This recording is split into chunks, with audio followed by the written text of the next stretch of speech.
Hey, it's Mike. Thanks for tuning back in. It's Attic Find Friday on Saturday. Yesterday, things just didn't go as planned, and I wasn't around all day long, unexpectedly. So, putting this out early on Saturday, or as early as I can. It is snowing, heavy, wet snow like crazy, and I am so mad about it. Killing me. I gotta go out and snowblow here in a few minutes as soon as I'm done with this, but first of all, before I get to Attic Find Friday, big pickup. My favorite player of all time, Pedro, autograph number to 10. Really excited about that pickup. My son's home for spring break. He's sleeping, so I'm trying to be quiet because it's not noon yet. And that's how late teenagers sleep. So today, first of all, how many times can I say first of all? Second of all, third of all, happy birthday, 13th birthday to Josiah, longtime viewer and subscriber of the channel. He and his father Jim watch all of my videos together. So Josiah, hope you have a great birthday. And let's get started on the Lunch Pail Find, Attic Find Friday on Saturday again. This story comes to us from Sports Collectors Daily. They often do because they do such a great job. So go check them out. This is 26-year-old North Carolina resident Ben Foster found these. And so you have to go back to the early 1900s when Ben's great uncle was collecting cards as a kid. He was born in 1899, and in the early 20th century, his father was a smoker, would give him cards of baseball players, and he collected the cards, and he had hundreds of them.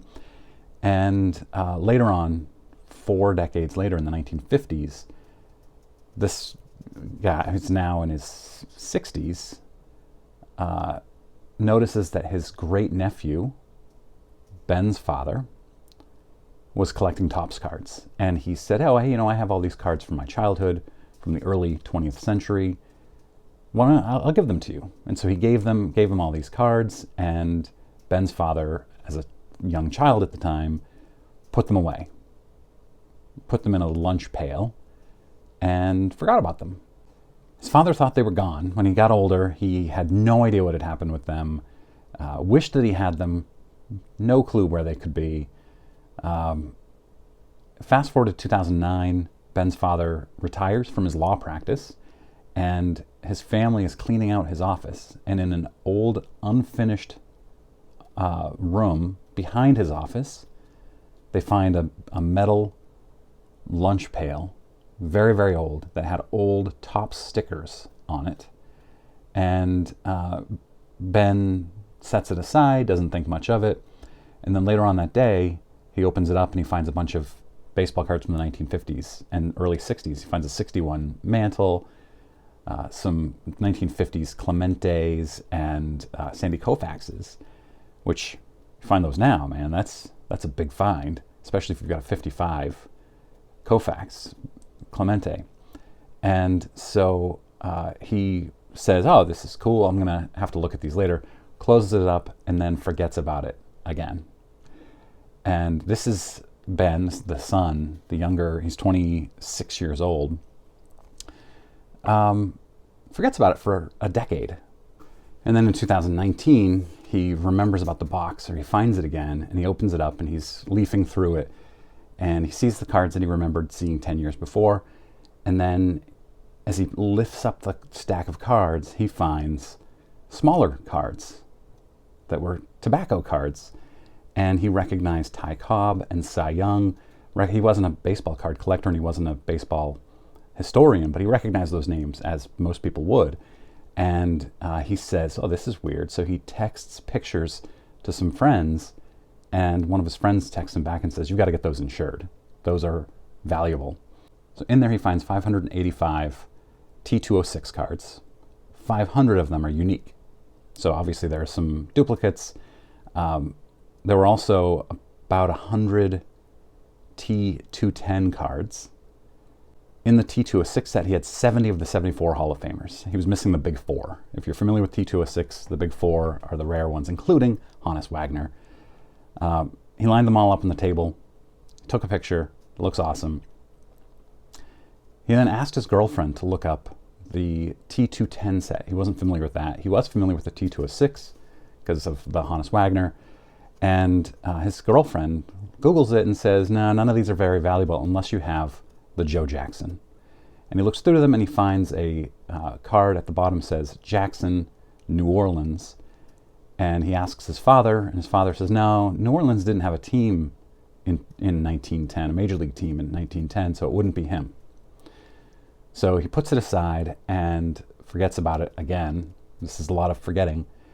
And that night, he's in bed. He wakes up in the middle of the night. It's 2 a.m, and he's just reading on his phone, and he Googles 10 most valuable baseball cards of all time. And number 10 is that very Joe Jackson card on the New Orleans Pelicans. So he jumps out of bed and he's shocked, like, how is this possible? So it turns out that Shoeless Joe Jackson played on the minor league team New Orleans Pelicans in 1910 between stints with the Philadelphia Athletics and the Cleveland Naps. This Shoeless Joe Jackson card is actually preferred by many collectors because it has a better pose. You can see his face more clearly than the E90-1 caramel set.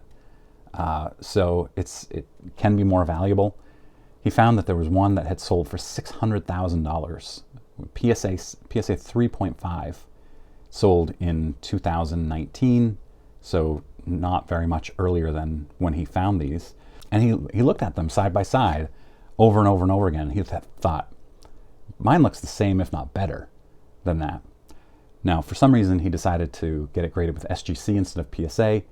I stand by. I love that decision because I think SGC is better. I just don't know what the decision is. SGC just is better for vintage, but the value is probably better with PSA. So Ben decides to take a few of the lesser T210s and T206s to a card show in Raleigh, North Carolina, and asks some dealers, shows them to some dealers, and all the dealers said, yeah, these are 100% authentic. You should get them graded. And so he did. He sent off like I said, the Shoeless Joe card to SGC. And then he didn't show any of them the Shoeless Joe Jackson because he didn't know what to do. Like, he was worried that somebody would try to scam him or something. I'm not really sure why he didn't show them. But then he decided to take a risk and show a dealer, a trusted dealer, the card. And that dealer said, you have to take it to Heritage Auctions. And in the early days of the pandemic, this card sold for $492,000, a little less than that PSA 3.5. I don't think the market had really heated up yet in the early days of the pandemic. I think it was later in 2020 when it really blew up. So who knows what it would have gone for if it had sold an SGC 3.5 next to a PSA 3.5 in 2019 when they both sold. Would they have both sold for around the same? It's tough to say. I still think the SGC would have sold for a little bit less, but it looks better in the SGC holder. So what did young Ben do with the money? He actually gave the money to his parents. His father had been retired for a decade, and he wanted to help his mother retire. So pretty nice. The rest of the cards, all the T206s, the Ty Cobbs, the Cy Young, he, from what I can tell, and the article says that he wanted to keep them and then sell them later on. I couldn't find any article about them being graded or sold or anything. So I think Ben is still holding on to them for later. Pretty cool stuff. That Shoeless Joe card is single digits in the pop report for PSA. Same with SGC. It is just a very, very rare card. You can find one right now. PSA Authentic Altered on eBay for $275,000 or best offer. So if you want to make an offer, this guy might sell it to you for cheaper than $250,000. Really cool story.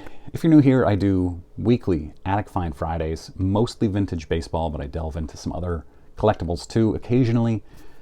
Click that subscribe button. I really appreciate it. Tomorrow I'm going to a card show in Portland, Maine. I'll be there probably 9:30 to 11 a.m. If anyone wants to come and find me, I'll be wandering around, probably haggling with dealers. Yeah, that's it. Thank you very much for watching. I really appreciate it. And again, happy 13th birthday to Josiah. Have a great weekend.